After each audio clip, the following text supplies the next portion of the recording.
नमस्कार, knocking-news.com में आपका स्वागत है। मैं हूं गिरिजेश वशिष्ठ। हम अपने आसपास जितनी दिक्कतें देख रहे हैं, जितनी समस्याएं भारत में देख रहे हैं, नेपाल में देख रहे हैं, बांग्लादेश में देख रहे हैं, श्रीलंका में देख रहे हैं और भी दुनिया के बहुत सारे हिस्सों में, भले वो फ्रांस की समस्या हो या कहीं की भी हो, उन सारी समस्याओं के पीछे एक ही कारण है और वो कारण अक्सर चर्चाओं में पीछे छूट जाता है। उसकी वजह है कि जो लोग सत्ता में पूरी दुनिया में काबिज हैं या जो लोग पावरफुल लोग हैं या जो एलीट क्लास हैं, जो राज करने वाले लोग हैं, उसमें ज़रूरी नहीं वो नेता हों, वो डॉक्टर भी हो सकता है, वो अधिकारी भी हो सकता है, वो उद्योगपति भी हो सकता है, कोई भी लोग जो एक रूलिंग क्लास है वो कभी नहीं चाहती कि ये समस्या दूर हो जाए और यही सबसे बड़ी समस्या है।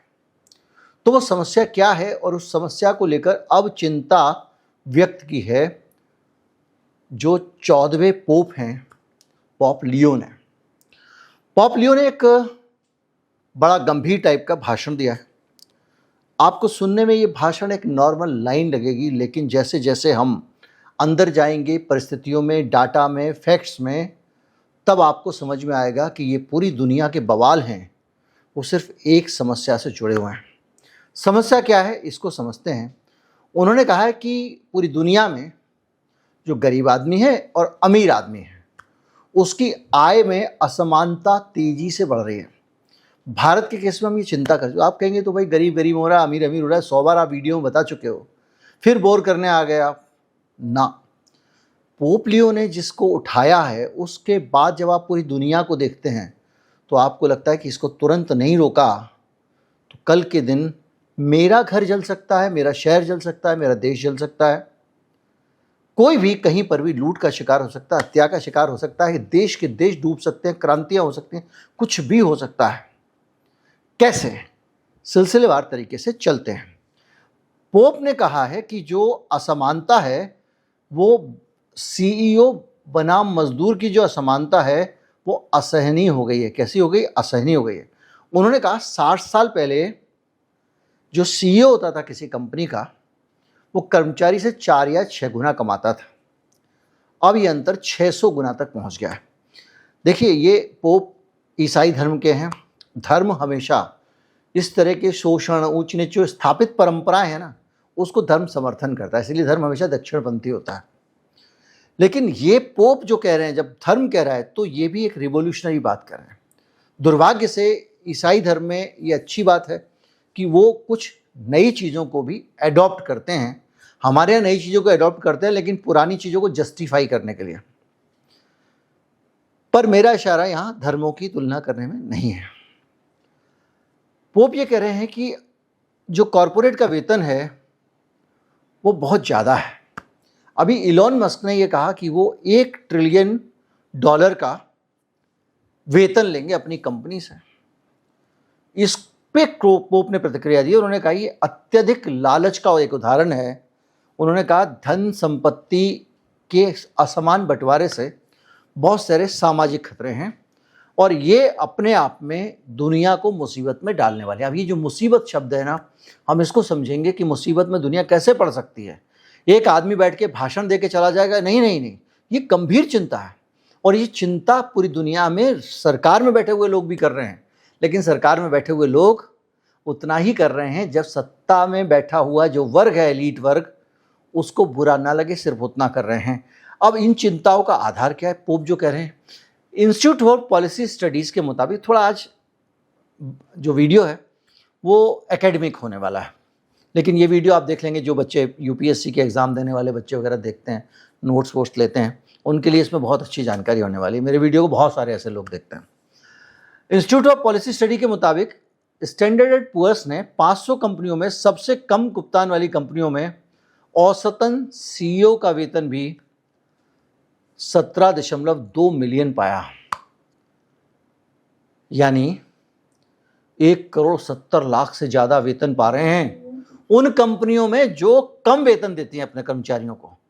और वहाँ पे मजदूरी जो है वो रह रही है $35,570 सालाना, यानी 632 और 1 का अनुपात। यानी अगर कर्मचारी ₹1 कमा रहा है तो सीईओ 632 रुपये कमा रहा है। इतना अंतर। ऑक्सफैम की एक रिपोर्ट कहती है कि 2024 में अरबपतियों की संपत्ति 2023 की तुलना में 3 गुनी तेजी से बढ़ी है। पिछले एक दशक में दुनिया में शीर्ष एक, अभी ये तो आपको स्थिति बता रहे हैं, अभी आप इसको समझेंगे। मेरे को अंदर से ये लगता है आप लोग बोर हो रहे होंगे, इसलिए बार बार ये बात बोलता रहता हूं। ये एक दशक में दुनिया में जो टॉप के 1% अमीर हैं वो 34 ट्रिलियन पैसे कमा चुके हैं। जो इतनी रकम है, जो 34 ट्रिलियन जो 1% लोगों ने कमाई है, इस रकम से पूरी दुनिया, पूरा विश्व, जिसमें चीन जैसा बड़ा देश भी है, भारत जैसा भी है, तंजानिया जैसा भी है, नाइजीरिया जैसा भी है, पूरी दुनिया 22 बार इस पूरी धरती क्या गरीबी दूर हो सकती है। इतना पैसा 1% लोगों ने बटोरा है। 22 बार पूरी धरती की गरीबी दूर हो सकती है। आप इस अंदाजा लगाइए। और ये आंकड़े बताते हैं, किसके आंकड़े? ऑक्सफैम के आंकड़े। दुनिया का टॉप का एनजीओ है। जब ये भारत के आंकड़े देता है तो हम इसके ऊपर आरोप लगा देते हैं कि ये विदेशी संस्थाएं हैं, भारत को बदनाम कर रहे हैं, भारतीय संस्कृति के खिलाफ। लेकिन ये पूरी दुनिया के लिए इनका आकलन है। इसके साथ साथ एक दशक में दुनिया में जो 34 ट्रिलियन जोड़ा है वो मैं आपको बता चुका हूँ। और गिविंग प्लेज के 256 जो साइंस हैं उसमें सिर्फ 6 ने वादा पूरा निभाया। मतलब क्या है कि जो लोगों को पैसे देना, समाज को लौटाना, भाई जो कुछ तुम समाज से तो लूट कर ले रहे हो। अब जो लाखों आम के पेड़ काट के 1 रुपए में अडानी जी ने बिहार में ज़मीन ली है, वो समाज की तो ज़मीन है। कमाने के बाद समाज को वापस, सरकार के पास पावर है, मिलिट्री है, बंदूक है, कानून है, दे दिया उसने। लेकिन दिया तो उस आदमी का, तो उद्योगपति का फर्ज बनता है उसको वापस लौटाए। तो ये चिंताएं जो हैं बहुत बड़े आर्थिक दृष्टि से तर्कसंगत चिंताएं। अब ये चिंताएं तर्कसंगत कैसे हैं? जानकार नहीं कह रहे हैं बल्कि एक्सपर्ट कह रहे हैं कि जो मैं आपको बताऊंगा वो सारे पेपर्स, वो सारे रिसर्च और वो सारे references. Income inequality and global political polarisation नाम से एक रिपोर्ट आती है। इस रिपोर्ट में इसी साल आई है।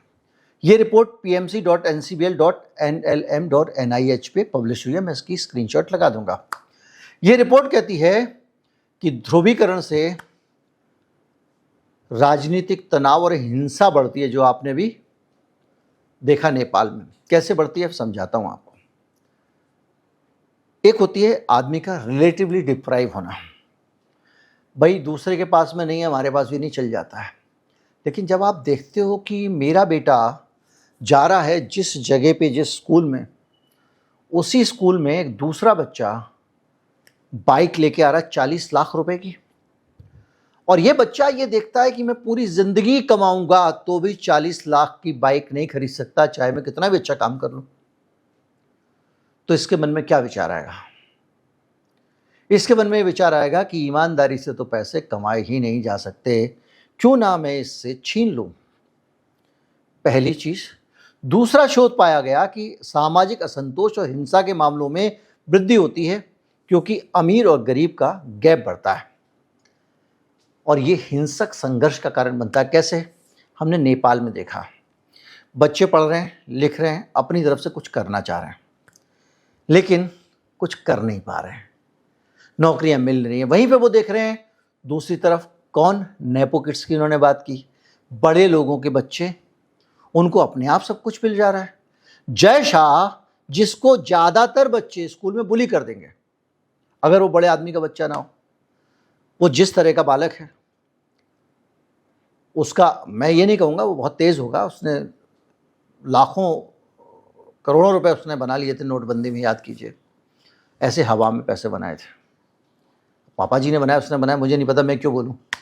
लेकिन इस तरह के बच्चे आप देख रहे हो जो लगातार उनकी पावर बढ़ रही है, धन और संपदा बढ़ रही है, और जो वाकई इंटेलिजेंट है, स्कूल का टॉपर है, ये आप पता कर लीजिए सीबीएसई ने जिन बच्चों ने टॉपर किया था आज वो कहाँ है, जरा पता करना ज़रूरी है सबको। अगर कहीं रिसर्च हुआ हो तो मुझे भी बताइएगा, मुझे ढूंढा, मुझे मिला नहीं। तो एक असंतोष बढ़ता है, तो ये असंतोष जो है पॉलिटिकल असंतोष में कन्वर्ट होता है। जैसे अनरेस्ट आता है, जैसे बांग्लादेश में लोगों ने देखा कि हमारी जो प्रधानमंत्री है वो तो भ्रष्टाचार कर रही है, तमाम घर भर रही है, वहाँ पे भी देख रहे हैं, यहाँ पे भी देख रहे हैं कि तुरंत जो है वो वनतारा बन जाता है और 19-20 दिन के अंदर वनतारा में टॉप की सुप्रीम कोर्ट की एसआईटी जांच कर देती है और अगले 3 दिन में सुप्रीम कोर्ट क्लीन चिट दे देता है, क्योंकि अनंत अंबानी अंबानी का बेटा है। और दूसरी तरफ एक जाति प्रमाण पत्र बनाने के लिए, एक मूल निवासी प्रमाण पत्र बनाने के लिए विद्यार्थी को कचहरी के धक्के खाते खाते खाते महीनों लग जाते हैं। तो ये जो देख रहा है समाज, समझ रहा है, ये कारण है। इसके अलावा दूसरी चीज़ों का भी कारण होता है। जब आपको गुजारे भर का पैसा नहीं मिलेगा, मैं आप कुछ अपने शहर में कुछ रिसेटलमेंट कॉलोनी देखिए जहाँ पर गरीब लोग रहते हैं, जहाँ पर कम कमाने वाले लोग रहते हैं। वहाँ पर जो लोग, घर के सभी लोग काम कर रहे हैं, कोई बर्तन मांज रहा है, किसी के घर में कोई कुछ कर रहा है, उसके बावजूद उनका अगर गुजारा नहीं हो पाता तो उनके बच्चे क्या करते हैं? या तो डिप्रेशन में आके नशा करने लगते हैं, या फिर रात को कोई जा रहा है तो उसको चाकू लगा दिया, गोली चला दी। वो क्राइम में, छीना झपटी, कई लड़कियां देह व्यापार में चली जाती हैं। ये सामाजिक असमानता के दुष्प्रभाव हैं। लेकिन ये दुष्प्रभाव, मैंने कहा कि बड़े बड़े हम देख रहे हैं दुनिया में अशांतियाँ, तो बड़ी अशांतियों के पीछे भी ये दुष्प्रभाव है। भाई अगर खाने को नहीं मिलेगा तो आदमी क्या करेगा? देश छोड़ के जाएगा। नेपाल के बच्चे जा रहे हैं। भारत से करीब, मैं कहीं पढ़ रहा था, आंकड़ा करेक्ट कर दीजिएगा गलत हो तो, 6,000 या 7,000 लोग रोजाना देश छोड़ के दूसरी जगह बसने जा रहे हैं। पूरी दुनिया में इतने भारतीय इकट्ठे हो गए हैं कि सब जगह उनका विरोध होने लगा है। मैंने कल परसों ही बताया था आपको किस तरह उनके साथ दुर्व्यवहार हो रहा है, मारपीट हो रही है। भारतीयों जाओ यहाँ से। एक महिला के साथ रेप हो गया, एक जगह और स्टैबिंग हो गई, चाकू मार दिया। तो ये सब जो है क्यों हो रहा है? एक जगह के लोग दूसरी जगह जा रहे हैं क्योंकि वो विषमता के शिकार हैं। बड़ी संख्या में शरणार्थी पहुंच रहे हैं। हमारे डंकी रूट से बच्चे जाते हैं, आपने देखा होगा, कनाडा जाते हैं, अमेरिका चले जाते हैं, वहाँ टेक्सास के ज़रिए। क्यों जा रहे हैं? क्योंकि ये जो विषमता है, और जब जब विषमता बढ़ती है तो दुर्भाग्य से बाजार में भी अनअफोर्डेबिलिटी आ जाती है। मसलन आज के टाइम में जब सारी कारें महंगी वाली ही बिकनी है, छोटी कार बननी बंद हो जाएगी। मोटरसाइकिल महंगी वाली बिकनी है, बननी बंद हो जाएगी। तो ये जो समस्याएं हैं, ये अपने आप में, IMF की रिपोर्ट कहती है कि सामाजिक असमानता सामाजिक, आर्थिक और राजनीतिक स्थिरता के लिए खतरा है। इससे आर्थिक नीति बनाने में भी दिक्कत आती है। तो क्या हुआ? पोप ने कहा ऊंच नीच। कौन सा ऊंच नीच? पैसे के आधार पे। मैं हमेशा आपको क्या कहता हूँ, दो ही जात है, गरीब और अमीर की जात। अब हो गया रहा है कि पूरी दुनिया में जो, देखिए अब यहाँ पे आपको जो लोग पढ़ने लिखने वाले लोग हैं, फिलॉसफी पढ़ते हैं, जिन्होंने केवल व्हाट्सएप में झामपंथ वामपंथ नहीं पढ़ा है, वो लोग जानते हैं कि कहाँ किस दौर में 200 साल पहले, बल्कि ज़्यादा हो गया, 18वीं शताब्दी की बात है, कार्ल मार्क्स लिख के गया था कि दुनिया में ये जो पहले, उस वक़्त पूंजीवाद कहीं पे नहीं था, उसने कहा पूंजीवाद आएगा। उसके बाद पूंजीवाद में अमीर और अमीर होता जाएगा, गरीब और गरीब होता जाएगा। ये भी वो लिख के गया। और वो ये भी लिख के गया कि एक दिन ये भेदभाव इतना बढ़ जाएगा कि सामाजिक अनरेस्ट बढ़ना शुरू हो जाएगा। वो ये भी लिख के गया कि इसको कम करने के लिए बीच बीच में सरकारें लोगों के सामने थोड़ा थोड़ा कुछ कुछ देती जाएंगी, ताकि व्यक्ति एकदम विद्रोह पर उतारू ना हो।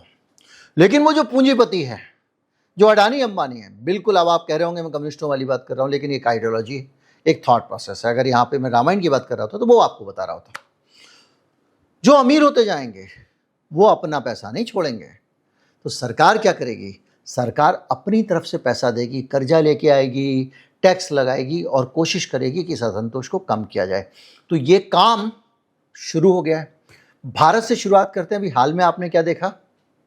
जो छोटे आदमी के कंजम्पशन के लिए चीज़ें हैं, उनके दामों को सरकार ने नॉर्मलाइज किया। मैं लगातार कह रहा था कि ये बहुत खतरनाक है, क्योंकि जीएसटी ने गरीब को और गरीब बना दिया।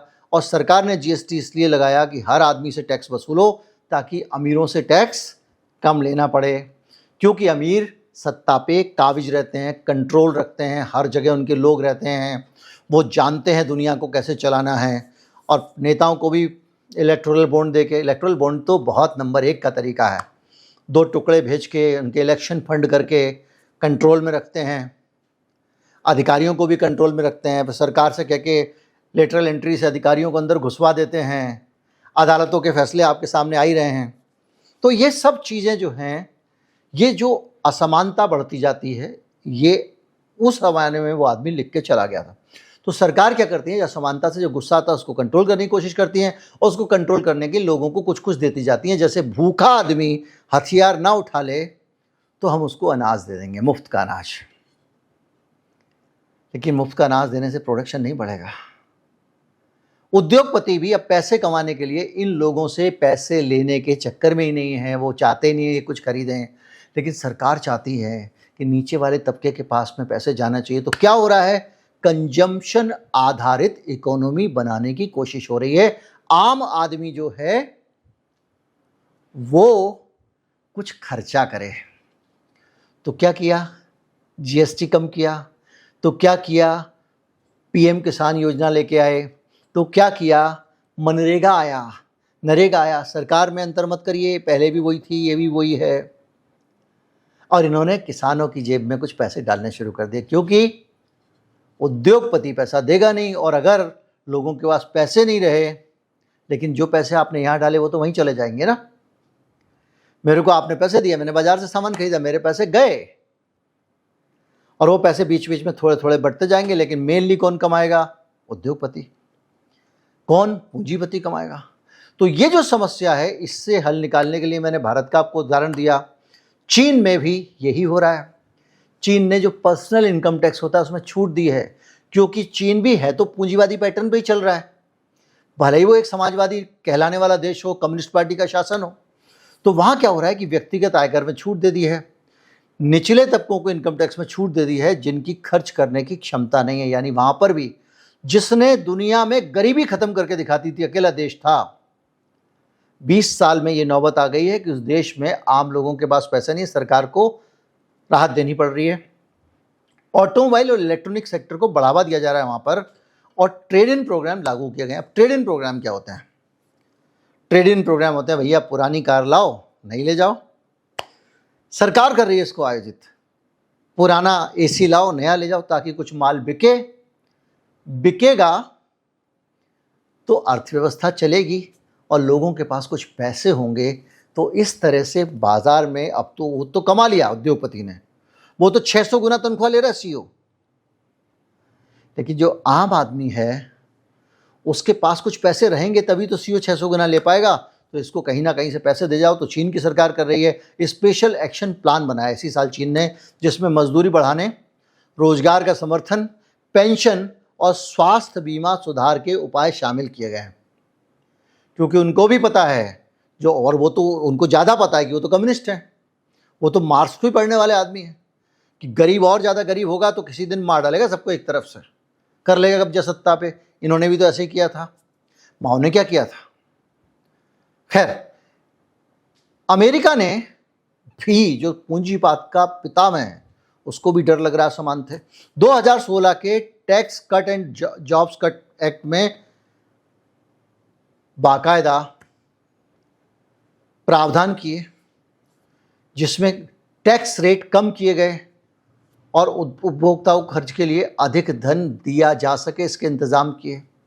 ये ट्रंप क्या कर रहा है, टैरिफ वैरिफ, पैसे चाहिए उसकी सरकार को, उद्योगपति दे नहीं रहे हैं, तो दुनिया से यहाँ आने वाले सामान पे टैक्स लगाओ, ताकि उसी टैक्स से कम लोगों को। ट्रंप का क्या है भाई, एलॉन मस्क से झगड़ा क्या हुआ, बोले एक तरफ तो आप सरकार के खर्चे कम करवा रहे हो, एलॉन मस्क को जितना समझ में आया, मैंने लोगों को नौकरी से निकाल के सारे खर्चे कम कर दिए, वेबसाइट का खर्चा कम कर दिया, ऊपर से तुम जनता को टैक्स में छूट दे रहे हो, तो सरकार फिर घाटे में आ जाएगी। अब इसको क्या पता कि वो टैक्स में छूट ही इसलिए दे रहा है, वो खर्चे कम इसलिए कर रहा है क्योंकि उसको टैक्स में छूट देनी है। गरीब लोग, आम जनता के पास से पैसे खत्म होते जा रहे हैं। मैंने आपको बताया था कि अमेरिका के लोगों के 60 से 70% लोगों की जो एंग्जाइटी है, वो राशन का बिल इस बार कैसे भरेंगे, इसकी एंग्जाइटी है।